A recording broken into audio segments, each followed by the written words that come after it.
Greetings. How are you? This is Marquise Marrow. Welcome to the Toxin Magazine, Everything Old School podcast. I am your host, and today I and we have the pleasure of interviewing, in my mind, a legend from the legendary group Atlantic Starr. I call him my main man, John. What's happening, man? What's cracking, man? What's going on? How you doing? I'm all right, man. I want to thank you for your patience. I want to thank you for your understanding and your promptness, man. You're a man. You always been a man of your word. Well, that's what it's about. This business, you got to be about it. So I try to stay true to what I do. That's for sure. So what I wanted to know, man, is I want you to tell the people about yourself and what role you played in the group Atlantic Starr. Well, going back to the beginning when we formed Atlantic Starr, I played trombone. My name is Jonathan Lewis, by the way. I played trombone and percussion at that time, along with my other two brothers, David and Wayne Lewis, that were in the group. Specifically, what would you like to know? I got a lot of questions flowing. We've been around, for quite a while. We got our first record deal in 1977 with A&M Records. And basically, it's been on ever since then, So what role did your brothers play in the band? Well, my brothers, David and Wayne. Wayne sang lead. He played keyboards, and he wrote and produced. My brother David played guitar and sang lead. He wrote and produced. So they were basically the major songwriters in the group. Family affair. Yeah. And then we all started writing. We all, got into writing, but they were initially Wayne, and then David and Wayne were the key writers. And then we started, then I started, evolving into writing too. And, we started writing together. I'm gonna get into that because I think you told me before you wrote one of my favorite songs, and I didn't even know it was you guys at the moment. But where are you from? Well, we grew up in the township of Greenburgh, New York, which is connected to White Plains. That's the mailing address, but we grew up in a town called Fairview, Greenburgh. Right, and tell us about, because I passed by and I saw a sign that says Atlantic Starr Way. Yeah. So you have your own street sign in your town. Tell us how that came about. Yeah, about 3 years ago, we had a street named after us, rather. That the road that the street is on is the road we grew up on. Oh, right by the Dannon yogurt place? Right on the other side. We grew up in the projects over there in Greenburgh. Okay.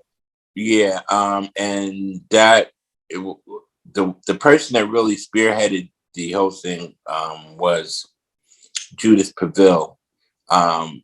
She got with the town board and Paul Finan, and they agreed. And once they saw the history of the group, they felt it was only appropriate to name the street after our group. And so I think it was about 3 years ago now, we had the official hanging of the sign, so to speak. And we all came together. Some of the members from the early group, Sharon Bryant and Porter Carroll came. So it was really a nice event. It was great to just be acknowledged and yes, be able to have that kind of love shown to us, Made it all worth it, huh? Oh yeah. Mm-hmm. Now you said you got your first record deal in 1978. I was only 8 years old, depending on the 1977. Oh, 77. I apologize. So that's okay. That's the beginning of your recording career. So briefly, right. Can you tell us what led up to the recording career? I mean, because especially back then, Greenburgh wasn't the hot spot. You Right. know, Well, there's a lot of talent in Greenberg. There's a lot of people that were celebrities that lived in Greenberg, like Slappy White, Miles Mabley, Roy Campanella, Gordon Parks. They all so came. I didn't know that. Yeah. But we basically, Atlantic Starr was basically formed from three different groups. A group called New, All from Greenberg. All three all, groups were from Greenberg. all from Greenberg. Yeah. The Okay. group that I was in at the time was called New Band. My brother's group that they were in, David and Wayne, was called Unchained Youth. And Sharon Bryant was in a group called South Road Connection. And so basically, we sort of like took pieces from different groups to form Atlantic Starr. Right. And at the beginning, at that time, it was 9 members once we formed. So the group that went out to California, when we were still titled New Band, but that was the genesis, so to speak, of Atlantic Starr. We changed the name to Atlantic Starr once we got out in California. We were out there for, I guess, after a year. We put a bunch of names in a hat, and we came up with Eastern Star and Atlantic Flash, but we didn't like those two names together. But what we did is we took the Atlantic from the Atlantic Flash and Star from the Eastern Star and added an R, and that's how we came up with Atlantic Starr. So it felt good, it sounded good, so we ran with it. Very, very interesting. Now, what songs did what was her name? Sharon? Sharon Bryant, yes. Because I know you had a Sharon in the Barbara, correct? But Sharon was the first. She's the original singer that sang with us. Okay, now what songs does she sing? Because well, for those who don't know, let me go through some of the hits if I can remember them all. There's "Send for Me." I'm just gonna name a few because if I name them all, we'll be here till next year this time. "Send for Me," "Circles," help me out. "Send for Me," "Circles," Send for Me, "Silver Circles, Shadow." Am I Dreaming? Silver Shadow came later, but the early songs that Sharon sang on was When Love Calls, Circles. She sang the song that her and Joseph Phillips wrote together. It was called Second to None. Right. She sang Am I Dreaming with my brother David, which was a duet. Right. She sang a song called It's My Turn. Countless. It's countless. When Love the Calls, young she one. sang When Love Calls. Right. And you know what my favorite is though? What's that? Losing You, man. Oh man. Yeah, Losing You was on the second album. My brother Wayne wrote that and Yes, did the arrangements and stuff for that, along with Bobby Eli, who was the producer at that time. Mm-hmm. But yeah, Losing You is really an all-time favorite, especially in the Maryland, DC area. They love that song down there. Yeah, and I think it was underrated too, man. In my opinion, I think now I don't know the accolades that it gets, but when I listen to the slow jams at night, or at least when I used to, they don't rock that much. So that's why I say is underrated in my opinion. That should be played every night.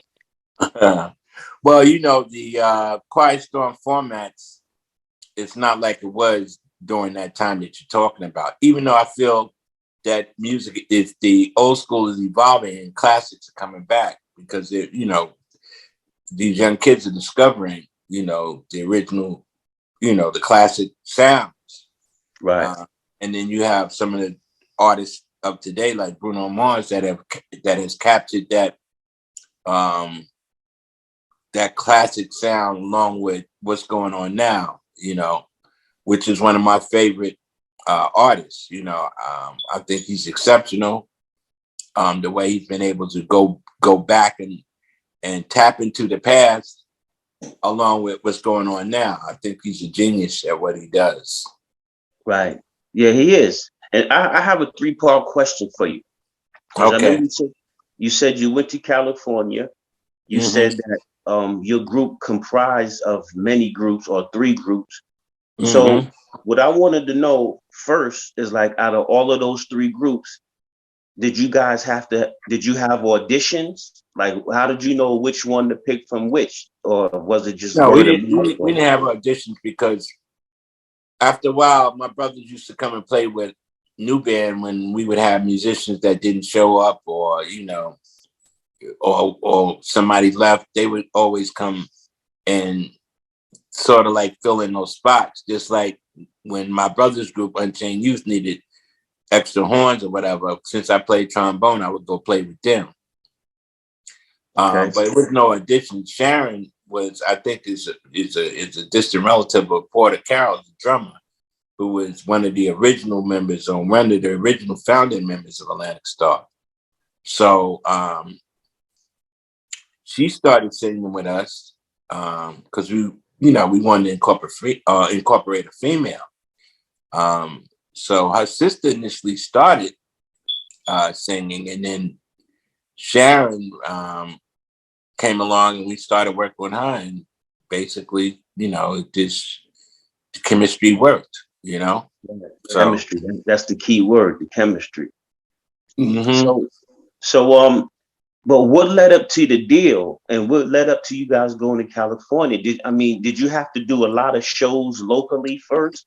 And did somebody call and said, we want you to come out? So what Well, led up? we did a lot of shows in the tri-state area, yes, but we got a Uh-huh. call from a friend of mine named Glenn Friedman that set up a gig for us out in LA, and we played it was the Spinners 25th anniversary party. So Now this is once we before got, the deal, right? This is before the yeah, record this deal. before the deal, that was the reason why we went to California. Okay. So when we got the call to come out there and do that, we was like, "Oh, we going," So we loaded up our equipment, and 5 of us drove out, and then the rest of the group flew out, Mm-hmm. and we did this Spinners 25th anniversary party. It was a success, and then once after the party, we was like, why should we go back? We might as well stay out here and try to lock down a record deal. So that's what we did. We Right. stayed, and the first place we stayed was in a place called Alameda. A friend of ours from Greenburgh, New York, let us stay at her house. So she had the whole group there. We were camping out, you know. But we started doing auditions out there, All and 9 of you? All 9 of you? all 8 of us at that time. My brother David hadn't come out yet, Okay. but all 8 of us, we were camping out at her house. And so we started doing auditions in different clubs out there, and they hired us. So within, I guess, a month's time, we were able to move out from where we were staying in Lameda.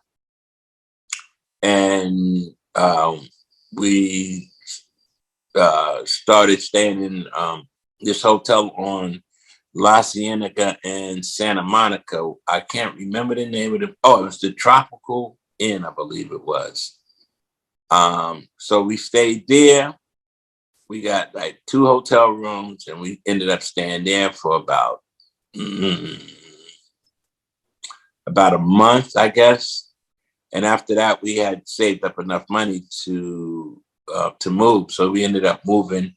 Well, half of the group moved to Santa Monica. No, not Santa Monica. It was Veterans Avenue. It was out by Santa Monica. It was west of LA, but it was right down the street from UCLA.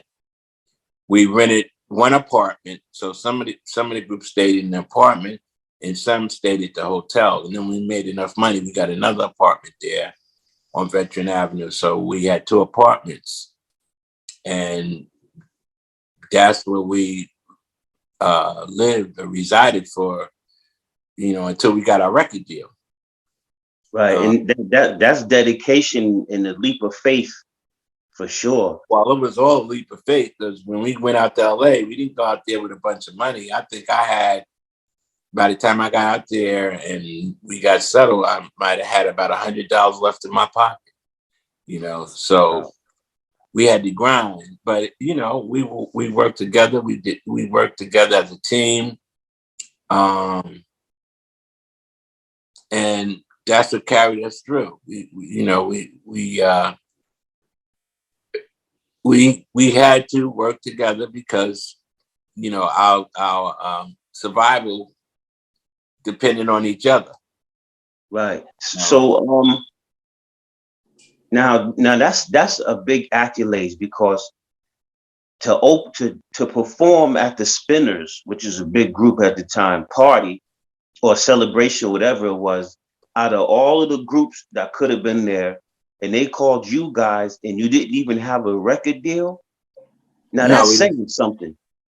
Right. Well, the guy that booked the date for us, he knew us. We had done stuff. He had booked stuff with us back east, so he knew what we were capable of doing. But that's what I'm saying. If you wasn't good, you wouldn't have got that call. Friends or no friends. Well, that's true. Yeah. If you wasn't up for the challenge, I love you, man, but this is business. I gotta call somebody else. Right. Well, because we played so much and we rehearsed so much, we were up for the challenge. Even when we got out there, we were brand new, so there was a lot of competition out there. But we were tight. We rehearsed. I mean, we would rehearse for like 6 days a week, 8 hours a day. We rehearsed for 4 hours, take a break, and rehearse for another 4 hours. That's what we did. We just lived. That's what we did. We lived music. And on the weekends, man, we would start out playing one place, do 3 sets, pack up, go to a whole nother location, unload, set up, do another 3 sets, and then we would pack up and go and play after hours. You know what I'm saying? So, I mean, but we were young and, we were working out, because the complex we stayed in Veteran Avenue, they had a gym and the swimming pool. So we were always working out and we were always playing. So, back in those days, doing 9 sets a night wasn't no big deal for us, Right. Now, when you did the thing for the Spinners, did you have the songs already that you was going to record, or you were doing cover songs? Like Circles, for instance. Was Circles written already? No, Circles came later. I mean, we did.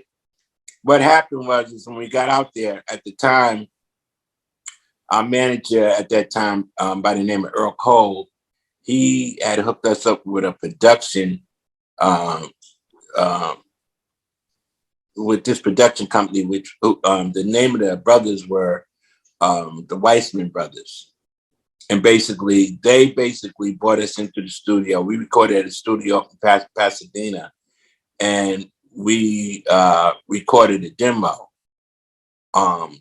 there. At that time, again, my brother was doing most of the writing, Wayne, and producing and arranging, because he was classically trained. So musically, he was basically always the music director when it came down to going in the studio and giving out parts and that kind of stuff.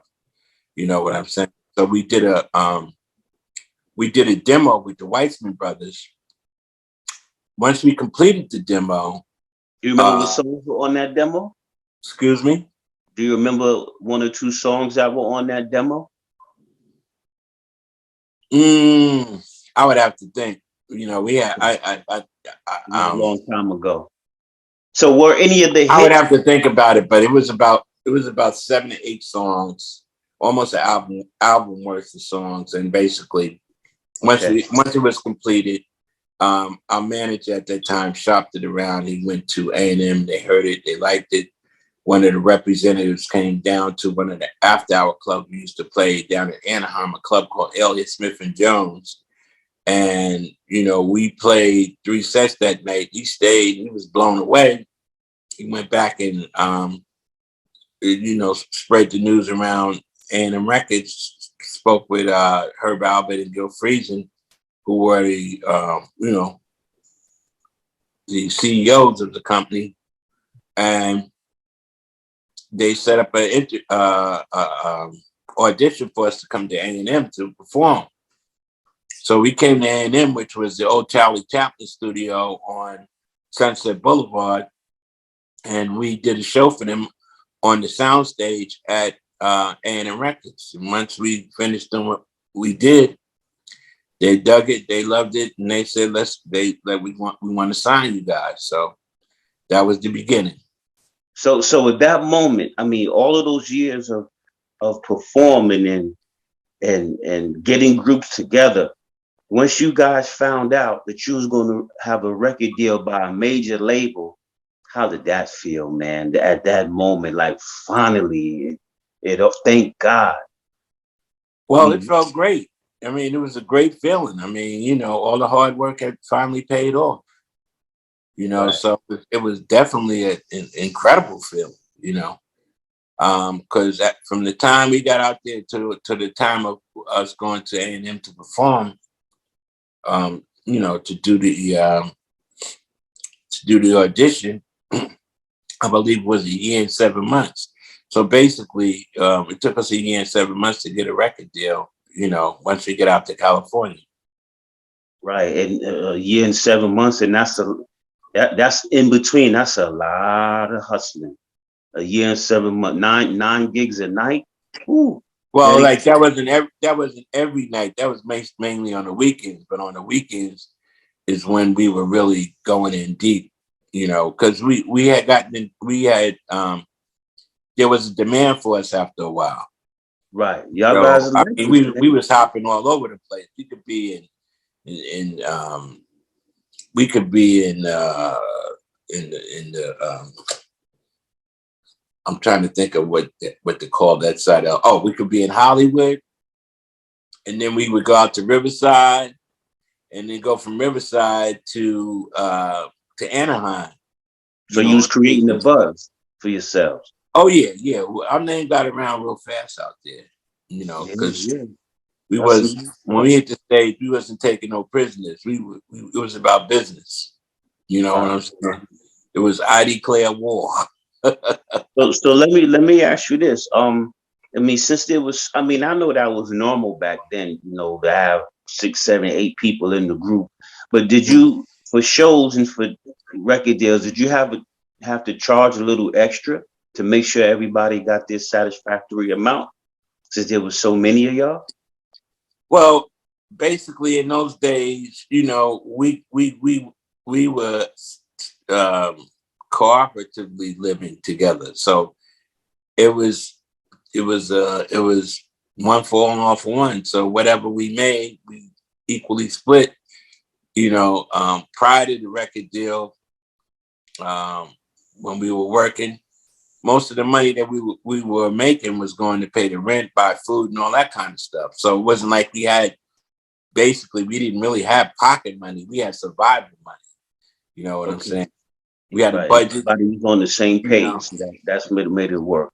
Yeah, we had a budget and do all of that. Now, when we first started touring, once the records got out and stuff, in those days, I mean, we getting paid all right, but you know, we the opening act, you know, on a lot of shows when we started doing the Bud Fest and all that.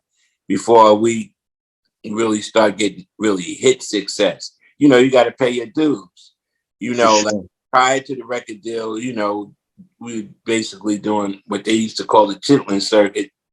And then after we got the deal, you know, you have to pay your dues. You know, you're the opening band, you know, and you're playing with legend bands that have been around. But just to get on the show to open up was, you know, quite a feat for us. You know what I'm saying? Yeah, that's a long way in itself. Just to be there is a long way. Well, you know, everything is you climb up the ladder. Everything is you know, steps. You know, and you got to pay the dues. You know what I'm saying? At least in those days, you know, that's why, like I said, we had to grind and we had to work hard. You know, we had to put the time in. Yeah, that's for sure. So as far as you know, like the creating process, was the music done first and then the lyrics were written, or was the lyrics written and then the music, or it went both ways? It wasn't Well, really no I mean, exact formula. it can go different ways. It could be the lyrics first, or the music and the lyrics. You know, I mean, you come up with a groove, and you know,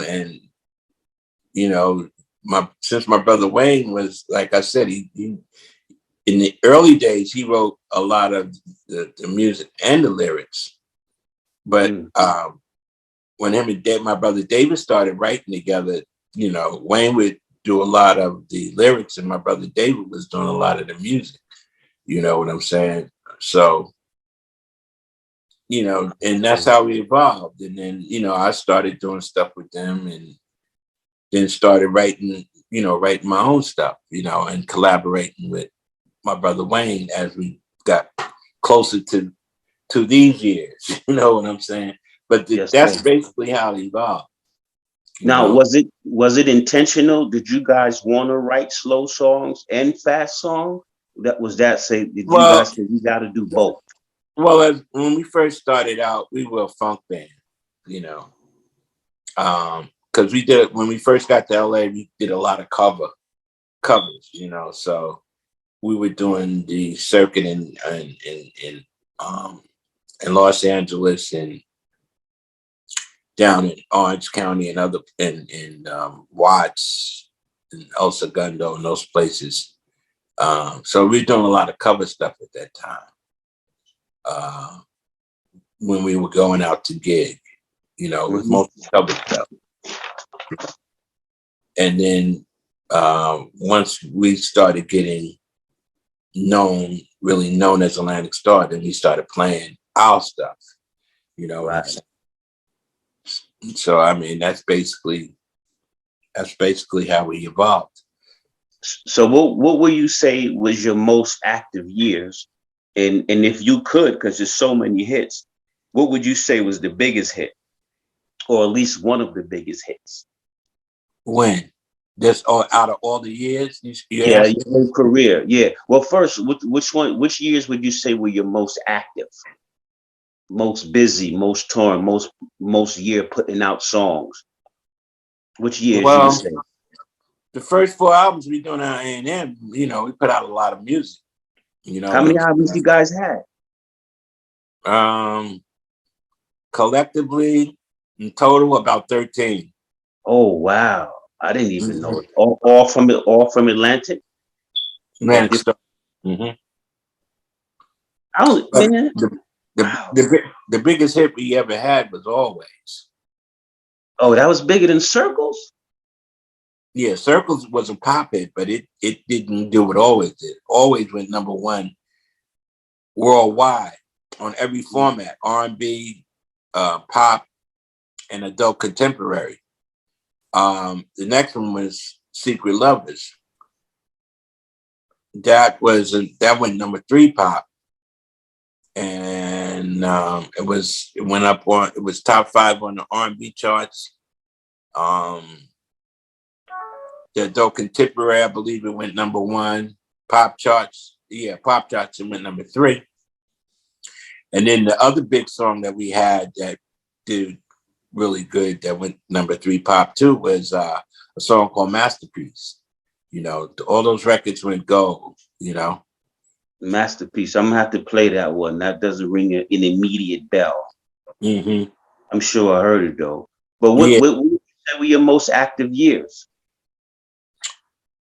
Well, You couldn't get enough sleep. I would Too say this busy is how gigging. it went down from 77 to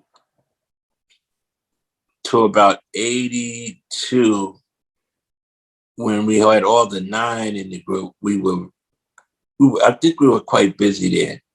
And then when we had the separation, or we call it breakup, um, we had a down time, which was about a year and a half. And then that's when Barbara Weathers came in, and then we narrowed it down to collectively 5 of us. So tell the world, man. Tell the world why did Atlantic Starr break up? Well, it's like a family. Family. You get to a point you feel like you're not getting the notoriety that you should feel that you're getting, and other people are, and it causes a flack, and people got disenchanted. You know what I'm saying? So it was a rift between half of the members, and basically, like families do, you fall out. So And do you that. think the success? You think the success? Well, obviously, I should say. You think the success has something to do with the breakup? No, that was before we really got the success. Because after the breakup is when we had our biggest songs. So after you got the success, that group never broke up. Well, like I said, we did 4 albums. Let me see, 1, 2, 3, 4. We did 5 albums on A&M with the 9 members. We had to break up after the 5th album. Why? What I Because just told you. I just told you why. Okay. And so basically, we were getting ready to start on the next album, but it was on hold because basically we had the separation, and Right. and we went from 9 to 5 people because we incorporated Barbara Weathers into what we were doing. Because at that time, my brothers were working on a demo with Barbara Weathers, and they took the demo over to MCA Records, and MCA didn't. They passed on, on the record. So basically, what we did, since we needed a girl and Barbara was available, we incorporated that into what we were doing, and that was the album that she came in on was the As the Band Turns album.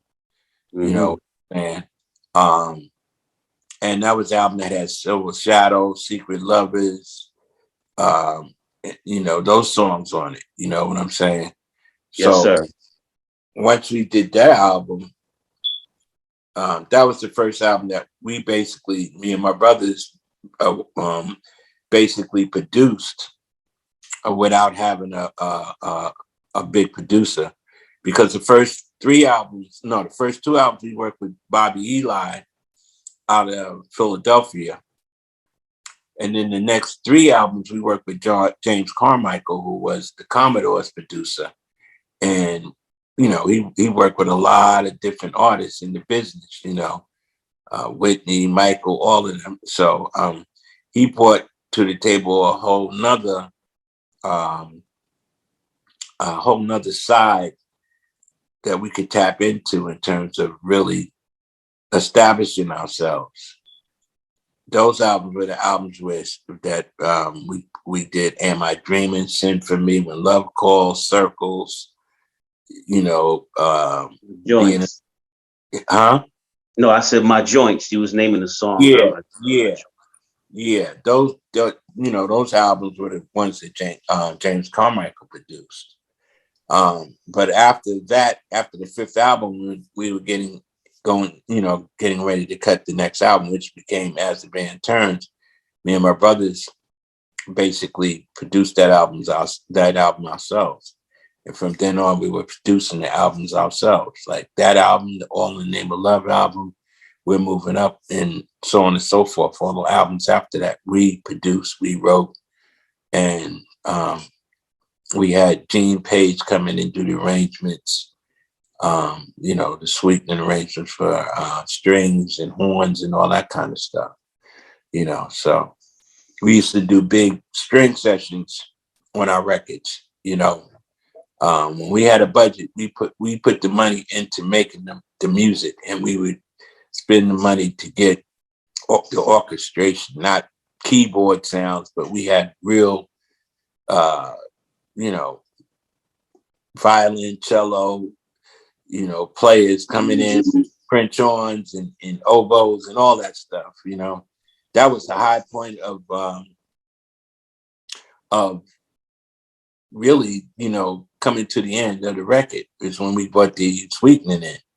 I mean, because that just embellished everything, and then we had other musicians that came in and would play, like Gerald Albright, Greg Fillinganes, Mike Boddicker, Ernie Watts, James Gaskins. He's one of the older, well-known drummers, and Jonathan Bigfoot Moffett. You know, we had a lot of the major cats came in. Greg Fillingame was Michael Jackson's MD, you know, and then Jonathan music director, for those who might not know, music director, correct? Yeah. Mm-hmm. Okay. And then Jonathan Moffett, he played, huh? I'm sorry, I thought you was finished, but I asked, do you consider, were you guys a disco band? What title would you put on? No, we were never really a disco band. We were a pop and R&B band.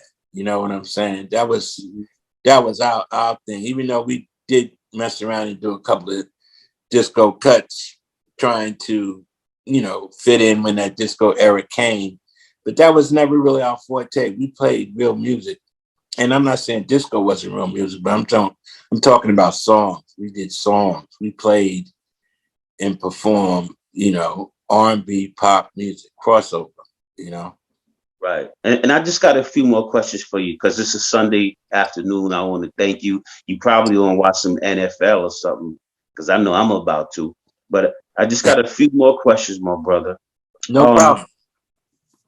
So where's the group now? I mean, are you still doing shows around anywhere in the world? We're still doing shows. Me and my brother, we are still doing shows. We've been touring, you know, and playing for like the last 20 years. We have 2 new members that came in 20 years ago. The John Epps that took my brother David's place, because my brother David left and went into ministry with him and his wife.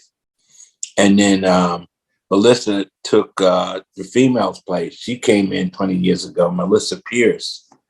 So, I mean, you know, we've been touring with that combination, and, you know, still a self-contained group.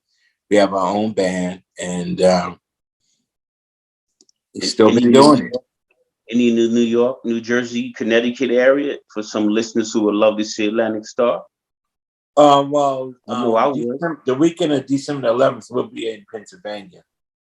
You know, because we just started, you know, when COVID hit, that shut everything down, and we started back playing and performing again in May of this year.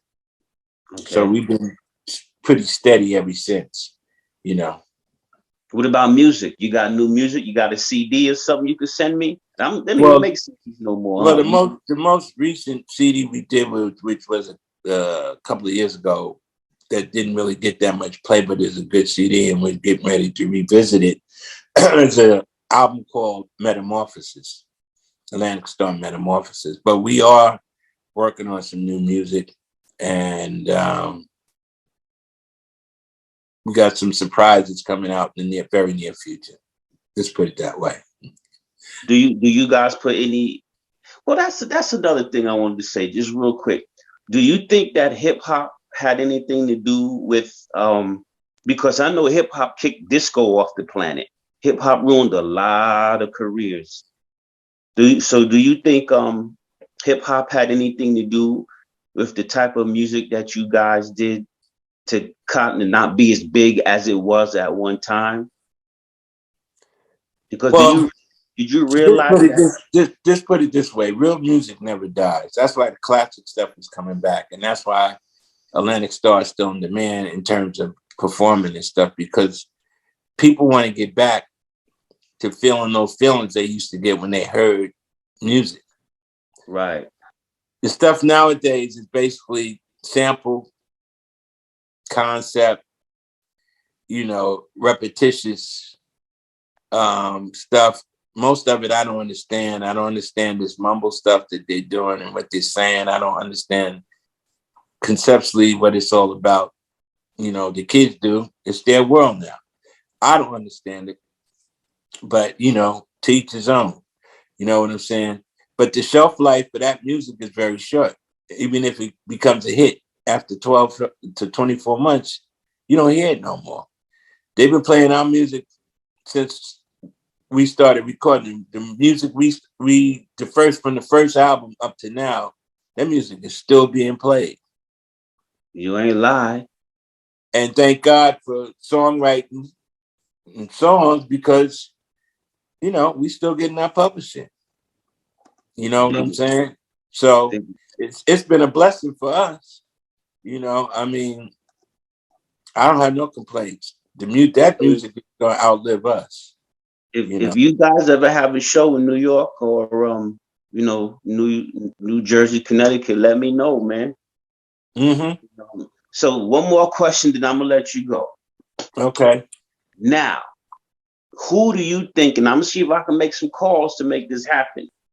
Mm-hmm. Who you think would be a good versus against Atlantic Starr? Whoever. Oh, I like that. Whoever, just bring it on. Because you got 13 albums, that's going to be hard to touch. Yeah, well, I mean, it is what it is. We put the time in. We have 13 albums. And, the last 3 of them, we produced ourselves and put them out ourselves. We worked with a major, Did you say whoever? Whoever. Oh, I love it. I love it. Yeah. So just for those, let's end it like this, because you said whatever with confidence, and I agree with you. So let's recap the hits. Just a few. You got Send For Me. You got Circles. You got Secret Lover. Help me out now. When Love Calls.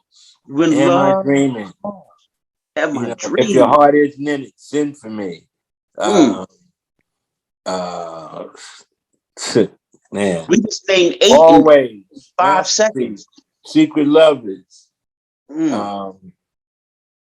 Losing You. Did you write Losing You? My brother Wayne wrote Losing You. Oh, okay. Always. My First Love. Masterpiece. And they all hits. They not just songs, they hits. They all classics. The early days, Am I Dreaming? We had a song called Let's Rock and Roll, a song that the drummer sang called With Your Love I Come Alive. Sharon's song that she wrote with Joey Phillips, Second to None. I mean, the catalog goes on and on and on. The stuff that we wrote is so much. I'd have to have the sheet in front of me to look at it, because, when I did the discography one day and we went through the songs that we wrote, just put it this way. We did a gig in Reading, Pennsylvania one weekend. We drove back to New York. Driving back to New York, we listened to only Atlantic Starr songs all the way back from Philly to New York. And we still had more songs to listen to. So, I mean, we've written a lot of songs, and you don't realize it till you go back and you start really listening to the stuff. It's like, man, we did a show in DC at Valentine's Day show about 3 years ago. And I can't remember the brother's name. He's a well-known comedian now.